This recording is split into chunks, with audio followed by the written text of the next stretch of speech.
Today on Farm Talk, we're talking about cultivating mental health. Hi friends, it's Paul Ward here, and welcome to this episode of Farm Talk. I'm very excited today. We are talking about a connection between farming and mental health. And who better to talk about it than our special guest today, Jenn Rodriguez, the program manager with GrowingWorks. Jenn, welcome to Farm Talk. Thank you. Absolutely. And of course, we want to thank our sponsor, Opus Escrow. So Jenn, tell us about GrowingWorks and its connection to the mental health community. So GrowingWorks is a program of Turning Point Foundation, and Turning Point supports adults with mental health challenges, homelessness issues, and substance abuse here in Ventura County.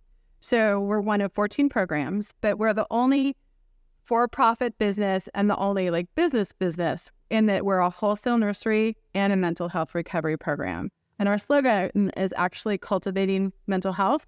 So that's what we try to do here.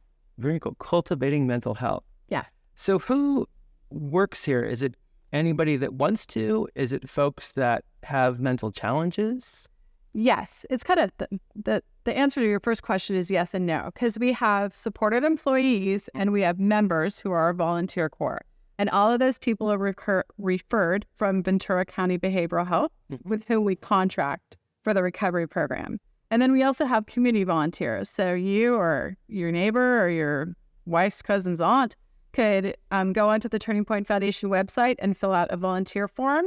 We meet all of our volunteers because we want to make sure that GrowingWorks is always a super safe place in every aspect. Mm-hmm. You know, we all have that friend or neighbor who wants to tell us how to fix our life. Well, they're not really welcome here. I want to keep my people safe and keep GrowingWorks really, really positive. Mm-hmm. And so everybody's kind of checked to make sure that they're going to be a great fit and supportive of our people and of our mission. We onboard people and they get to work. And there's a stigma about mental health that seems to be dissipating a little bit. A little bit.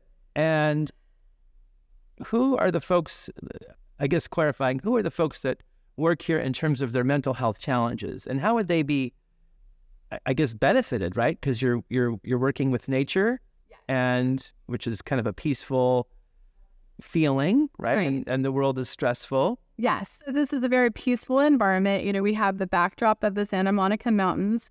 There's actually a pack of coyotes that lives in our back 40. Oh, wow. We'll find that scary. Many of us find it fun. Uh-huh. There's a lot of birds here. We have certain snakes. But there's just a very peaceful vibe and a lot of nature. A couple of years ago, I actually found a study about farmers and how they get depressed less than other professions. And I know anything about farming, that's kind of wild, because farming's hard. It is hard. Like today, we can control the weather. We can't control the weather on any day. And you just do your best with all these really challenging variables. I think there's a mycological aspect. So fungi and bacteria in the soil actually help as a natural antidepressant. Interesting. That's a total sidebar. Our people come from referral from Ventura County Behavioral Health. So they're all receiving services. They're also all in a place where they're really owning their diagnosis. So when people, the onset or usually identification of a serious mental health diagnosis is in late teens to early 20s. And often because that kind of evolves over time and people might not have a major psychotic event for years, it can take a long time to get all that kind of dialed in, like properly diagnosed, properly medicated, and on the path to recovery. So most of our people are kind of a few years down the road. So they're receiving services, they're medication compliant. So they're on meds and they've, received a good diagnosis, and they're working at getting to a place in their lives where they're managing their diagnosis and having life outside of the diagnosis. So they range from 20s to, I have one gentleman who's excellent, who's in his 60s. They have all kinds of different diagnoses. We see a lot of people with schizophrenia, bipolar disorder, severe depression, anxiety disorders, OCD, eating disorders. So there's really a full range. And that actually also speaks to how we treat people as individuals.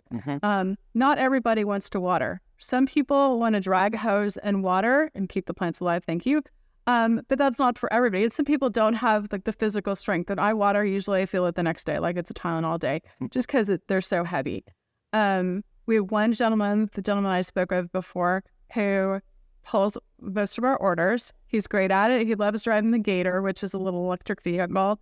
And he also was on the streets for over 2 decades. Wow. As often happens during that time, he was attacked on the streets. Like living on the streets, being homeless is, it's very dangerous. Right. Whether you're male or female, it kind of doesn't matter. Right. And he's critical to our business as well as our team. He has a buddy who also describes being in a cycle of substance abuse and addiction and incarceration, and then he would get clean and sober, and kind of it started all over again. And that was for a number of decades. They're best buddies. In America, a lot of men aren't great at having friends. There was this kind of weird disconnect for American males. Like, it's less okay than, women. It's okay if women have a lot of friends. Mm-hmm. They're so tight, and they really set the tone for the group. They're so leading by example in this tight friendship. And they're really purposeful when we have newbies that kind of bringing them into the fold. And that all works against the isolation that's so common in mental health that stigma contributes to. I am a 2-time cancer survivor. Oh, so, wow. Yeah. So I know firsthand, thank you, how isolating any physical illness is. You kind of like, if you have cancer, you kind of drop out of your own life. You might not work, or you might have to go to a lot of doctor's appointments, and the whole pattern and schedule of your life changes. Right. So there's less time to, eat cookies watching TV or hang out with your friends. Sure. Mental illness takes that to like 10 more degrees, because now people see you as a freak or, mentally defective, I think, is a common stereotype. And so that leads to isolation. And then people can self-isolate too, because if you don't trust your mind, and with schizophrenia in particular, there might be voices in your head that you don't know, you can't discern whether that's like okay or not okay. It isolates people even more. So just socialization and being part of a group is a big part of Growing Works. We're also super purposeful about celebrating victories and achievements. So last week, I think, we had pizza and salad and ice cream cake and pasta, because last month, March, was our biggest sales month ever. Oh, wow. So sometimes it might seem a little forced or a little made up, but when you're working with people who've had so many failures, they might have family failure, might not parent their kids anymore. They probably, some are college educated, but many couldn't make it that far. They might not have even graduated high school. And serious mental illness puts a real strain on families. So one gentleman, after working at Growing Works for a few years, was able to get back in contact with his family of origin, but it's just hard. It's hard for everybody. Right. So if we can kind of refill that bank of success in a very corporate but also individual way, it's all good. Right. It's all moving people in the right direction. Right. And we all feel good when we've won or when we've achieved something. And we're just, again, really purposeful about saying whether you delivered the plants on the truck, went on the delivery, or you transplanted the plants, or you watered the plants, you made a significant contribution that helped us have that success. And I would imagine that most folks are part-time. Maybe there's some couple full-time, based on their own ability. Yeah. The program runs from 9 to 1, Monday through Friday. Mm-hmm. Couple people have special privileges to work the afternoon too, but people's hours generally range from 13 hours a week to 20 hours a week. And that's how the contract with Ventura County Behavioral Health is written and funded as well. Mm-hmm. So the idea is that people will want to be motivated if they're able to move on to competitive employment. Mm-hmm. And in our 5 years of existence, we've had over 150 adults participate in Growing Works. Wow, that's a lot. Yes. And about 30 of them have moved on to competitive employment. So when you say, what does that mean, competitive? Well, that means like free market. Okay. Like your job and my job. Gotcha. Yeah, that's competitive is just what we call it. Sure. Yeah. Here, you're not competing so much. You're waiting for a spot to open. Gotcha. 10 have pursued higher education in one way or another, and 4 have been hired by Turning Point Foundation. Okay. So when you look at our population, like if you or I were depressed or had anxiety, we'd probably go see a psychologist or our family doctor. We might get a med, but we'd probably keep on going to work because it'd be like, it wouldn't be severe depression. It'd be comparatively light depression. Mm-hmm. That's not who we're working with here. We're working with people who've really gotten sidelined by their diagnosis. In December, we hired one young man. This was his first job. He's 28. He's brilliant. He's so smart. We all just love him to death. I knew that he'd been abused before I knew he'd been abused. If you know what I mean, just from his presentation. And so, so he got his first paychecks right before Christmas. He was able to buy gifts for his family for the first time with his own earnings. And it's a privilege to work here. We work hard. Right. We always work hard. Right. But we get to help people win in a tangible way that's unlike anything else in any other job I've had. That's awesome. Now we're here on a special day, right? What is happening here on the campus or the grounds? The rail, yeah, I guess. Right now. So we're having our spring fling. We have 2 festivals a year. We have spring fling and we have the fall festival. And for that, we usually bring in a band. It's raining today, so the band wasn't able to come. We have vendors, so there's a cookie baker, and today there's a bread lady and all kinds of artisanal crafts people. And we're open to the public for a retail sale. We're usually not open to the public because of the whole mental health recovery aspect. Our people are covered by HIPAA law, so we protect their identities. So they don't interact with the public. They do on deliveries, but that's about it. Okay. Not everybody chooses to go on deliveries. It's kind of up to them. Okay. Are they here today? We have a few here today. Okay. Yeah. So we have 8 supported employment positions per contract again, and then we have members, and members are volunteers. And to become eligible for supported employment, they have to work 108 hours or volunteer 108 hours. They have to take a class called WRAP, which is Wellness Recovery Action Plan. So if I have a diagnosis, and I can kind of read myself in terms of my symptoms, like maybe I'm not getting out of bed. Maybe all I'm eating is Ben and Jerry's. Maybe I'm not showering regularly. Well, I'm not doing okay. So then I can go to my plan that I've devised and start taking steps to use coping skills to get me back in a better place. Maybe I call my mom and say I'm not doing okay. Or maybe I don't call my mom because that would trigger me. You know, that's individual per person.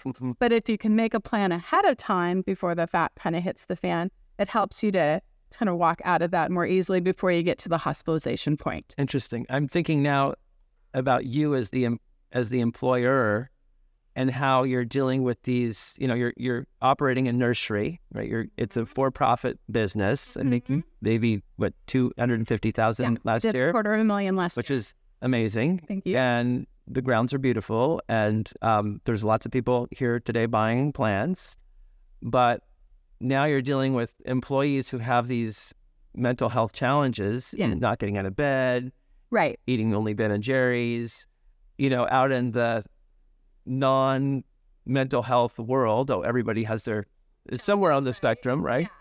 Yeah. The employer would say, see ya, you didn't show up to work and you've got, special needs employees. Right. How do you deal with everybody on that spectrum, and so-and-so didn't show up, or so-and-so's not doing what they're supposed to do because of their mental health challenges, not because they're, lazy. Right. So that's complex. The Americans with Disabilities Act, the ADA, says you have to make reasonable accommodation.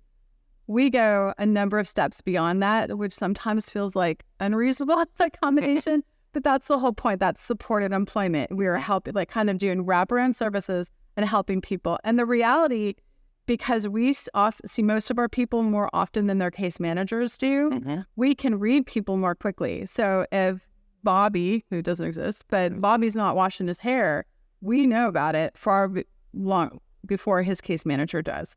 So there was a case a few years ago where we had a woman, and some people are triggered by time of year because of events that have happened.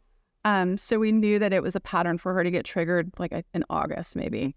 And we saw that her activities of daily living, so personal hygiene were sliding, there were other indicators. I was able to reach out to her case manager, and she was working on adding services. Well, at that point, I'm going to call her Linda. Linda was really feeling like she was triggered and she wanted to start using meth because she had a history of that. Wow. So, and Turning Point very appropriately has a no substance abuse policy. Sure. So we were able to work with Linda to get her to quit before she got fired. Well, that doesn't sound like a win. But Linda was able to go to rehab. And then Linda got back, and instead of coming back to Growing Works, where she had some physical challenges that made it hard for her to work here, and she started volunteering in another Turning Point program and eventually got hired. So that's a good example of kind of how working as a team, we're able to help people to a win, even if there's kind of some hiccups along the way. Right. Last week, I met with a supported employee who has an anxiety disorder, which makes it hard for him to leave the house. And so he's chronically late.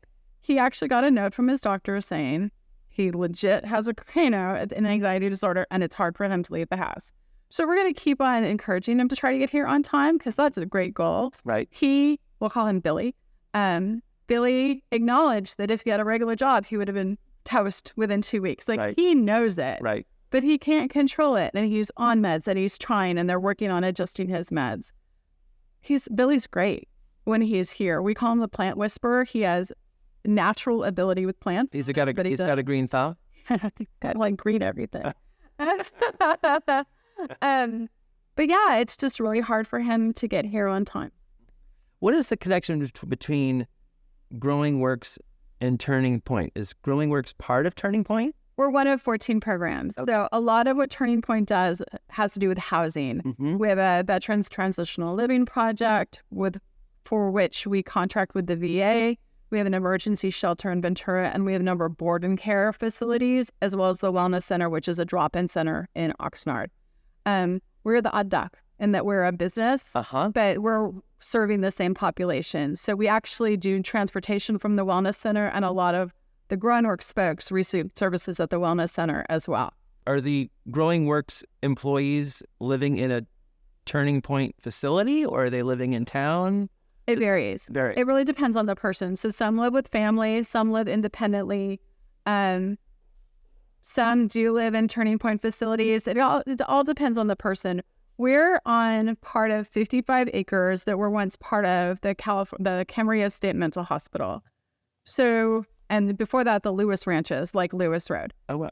And that's now been turned into Cal State CSUCI. Channel Islands, yeah. From which we get students. Go Dolphins. And they're awesome. The students are great. So when the Camarillo State Mental Hospital was shut down, mm-hmm. they deeded 55 acres to the County of Ventura with a designation for mental health. So as you come down South Lewis Road, you hit Casa Pacifica, which is mental health for kids and families. There's a construction project for housing for seniors.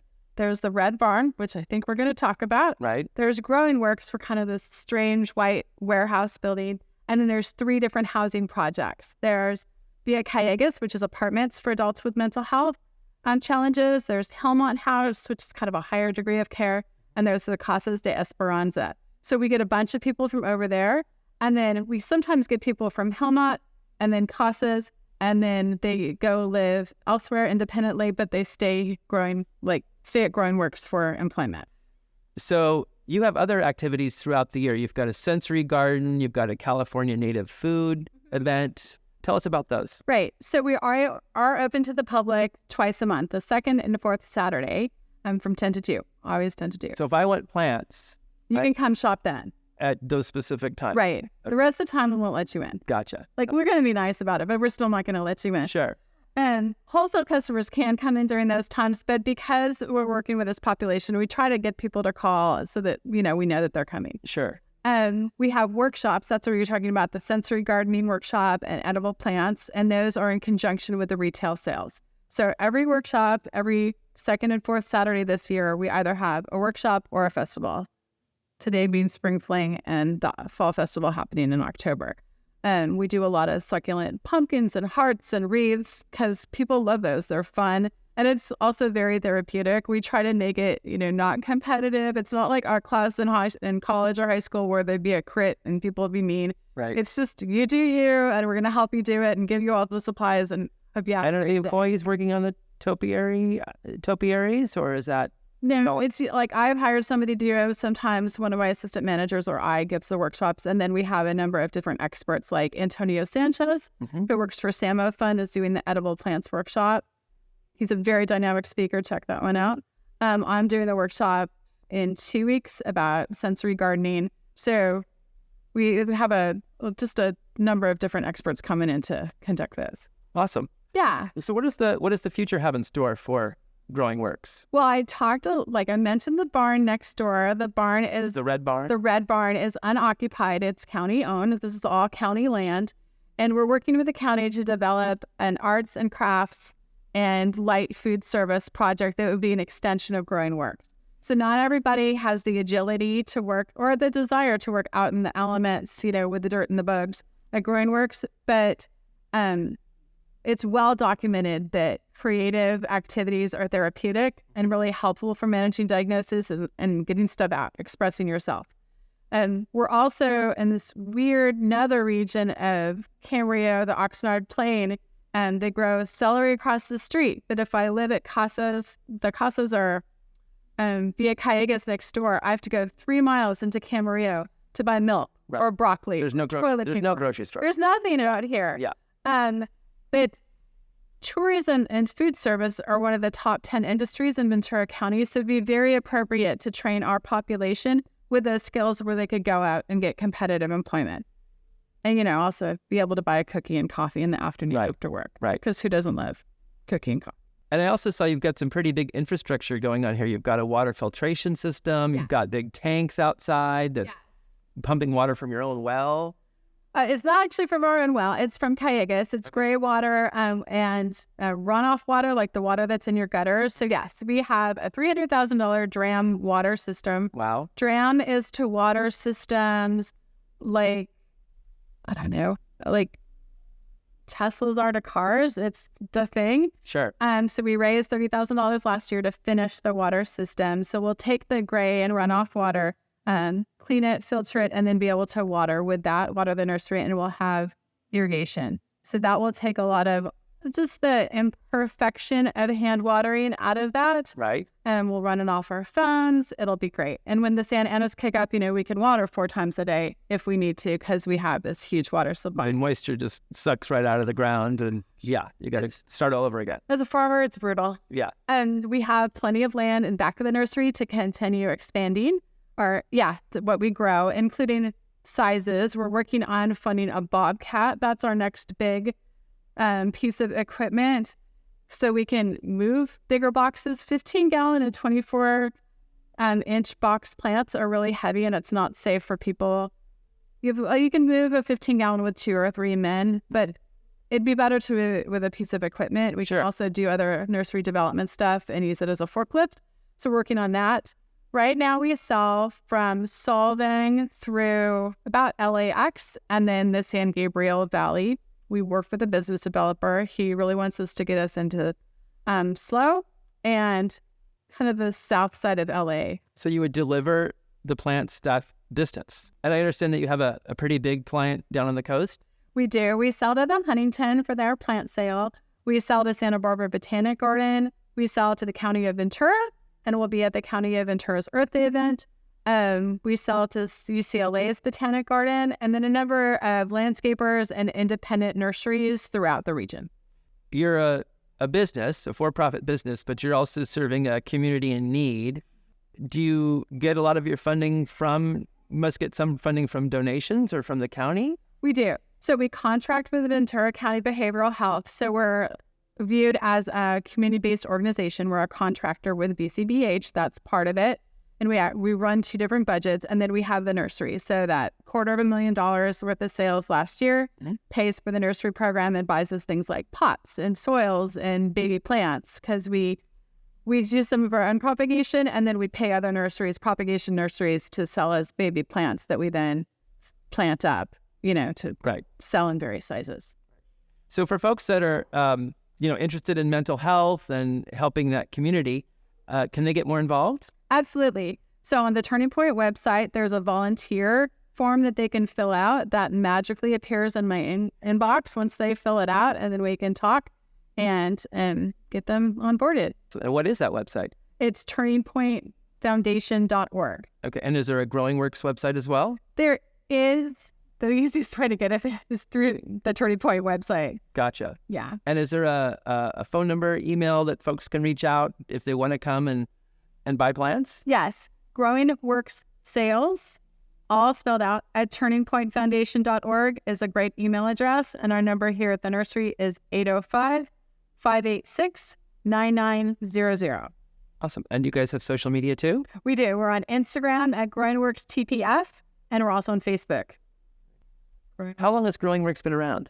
We were a project at Supervisor Linda Parks in 2018 is when we started. We were modeled after a similar nursery in San Luis Obispo County called Growing Grounds. And we've been growing and selling pretty much since then. And I came from the landscape maintenance world and started in 2019. So I was at a point where I needed a job. I knew somebody who worked for Turning Point. She said, hey, you should do this. So I applied and I got the job. And I've been here since 2019. Congratulations. Thank you. And was the idea of mental health patients working with plants something new? Or was that something that kind of came from another? So there's a whole field of horticultural therapy that's often like taking plants into, nobody calls them psychiatric hospitals anymore, but into places like that, or the VA has horticultural therapy. You can get certified and degreed in it more on the East Coast than on the West Coast, but there's a national organization of horticultural therapists. The whole nursery model is far less common. There's Growing Grounds and Slow, and there's us, and that's kind of it for the state of California. Wow. Yeah, we're like hyper niche-y. We grow 60% California native plants, 30% succulents, and 10% cool stuff that we like, because nobody tells me what to grow. So I watch my numbers. We use a lot of QuickBooks and Excel. And we're at just a really great time in history for California native plants. Southern Californians seem to have caught on that drought is a way of life. Right. Your lawn sucks up a lot of water. So these plants are naturally acclimated here, play nice with others, don't use very much water, are pollinator supportive. And so it's kind of like the perfect plants for Southern California. If somebody wanted to redo their yard and get more water-wise, because that is a thing, could they reach out to Growing Works for help? Yes. We actually have a designer's list for people who we like to work with and who are well qualified and know what they're talking about. Also, Callegas gives classes. They're doing a whole series of classes on how to change your irrigations to drip from spray. And then and the master gardeners in Ventura County also are full of resources. We have a lot of good neighbors in this pool. One story about somebody who this was really successful. A gentleman came from the Casas next door, and he, I think he shot up a 7-Eleven. Wow. I don't really know the details. I don't know if 7-Eleven, I know if the 7-Eleven made him mad. I don't think it was even 7-Eleven per se. And he was angry, clearly anger management issues. So in Ventura County, if you commit a serious crime and you have a mental health diagnosis and an attorney to help you, you can go to a mental health court instead of the regular courts. And Ventura County Behavioral Health and Probation devise a plan to keep you out of jail, but you have to do whatever they say. So he did. And he started taking his classes and doing everything that he was supposed to do at the classes. And anger management classes. I think there were some like alcohol and not driving classes, things like that, and came over as a volunteer to us. And this was a man with a lot of physical strength. He was just really dynamic. We'll call him Andy. If I needed something like busted down, Andy could do it. He, that's just who he is. Right. And one day we could tell that Andy was not doing okay. And so I was like, Andy, what's going on? Well, his understanding was that probation had said 12 months, that he had to be around for 12 months. And Andy wanted to move to another county because his father was failing and he wanted to go caregive. Well, I think probation actually said 12 to 18 and he might have only heard 12. And now they were saying 18 and he was really struggling with that. So we sat down in my office and we started writing letters. So I wrote a letter on behalf of Andy saying, look, Andy's been great. Andy's been a model supported employee. I asked Andy to do something, he does it, blah, blah, blah, blah, blah. So we had that letter. And then we wrote a letter together. Same thing. I think it was more from Andy's perspective. You asked me to do this, I did this. You wanted me to take these meds, I take these meds. You want me to do anger management classes, I've done them point by point by point. And so we printed out the letters, multiple copies to give to the judge and waited. And nothing happened. Nothing changed. But Andy changed. Because I don't think anybody had come alongside Andy before and helped him advocate for himself in a really healthy, appropriate way. Speaking truth, right? But respectfully, right? And not shooting up the 7-Eleven. Sure. Like this was, and so Andy's gone. Like, Andy graduated he completed all the terms of his probation. We lost him as an employee, which we were sad because Andy was awesome. But he's, he moved to the county to take care of his dad. Right. That's great. That's a great success story. Yeah. We still miss Andy. Every once in a while, a project comes up, we're like, Andy. Right. That's awesome. Yeah. That's a hard part of the job, seeing people go, but that means that they're succeeding too. Yeah. So. A wonderful story. Thank you. So Jenn Rodriguez with Growing Works, thank you so much for being our guest on this edition of Farm Talk. We've loved having you and learning about all that you and your organization does. Thank you. Absolutely. Thanks for being here. And of course, we want to thank our sponsor, Opus Escrow, and be sure to tune in next time for the next edition of Farm Talk.